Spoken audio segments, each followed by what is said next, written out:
ருத்ராட்சத்தை யார் யார் அணிந்தால் நல்லது என்பதை பற்றி பார்க்கலாம். பொதுவாக ருத்ராட்சத்தை பெண்கள் அணியலாமா, குழந்தைகள் அணியலாமா, யார் யார் அணியலாம் என்ற கேள்வி பலருக்கும் இருக்கும். ஜாதி மத வேறுபாடு இன்றி சிறுவர்கள் முதல் பெரியவர்கள் வரை ஆண் பெண் பாகுபாடின்றி அனைவரும் ருத்ராட்சத்தை அணிந்து கொள்ளலாம்.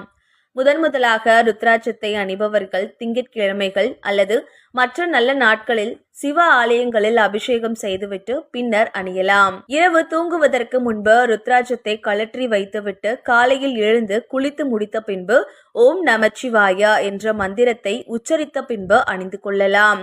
ஈமச் சடங்குகளின் போது ருத்ராட்சத்தை அணியக்கூடாது. ருத்ராட்சம் என்பது மிக வலிமையான மணி. அதனால் அதனை தகுந்த முறையில் பராமரித்து பயன்படுத்த வேண்டும். ஒரு சில குடும்பங்களில் தலைமுறையாக ருத்ராட்சத்தை பராமரித்து பயன்படுத்துவார்கள்.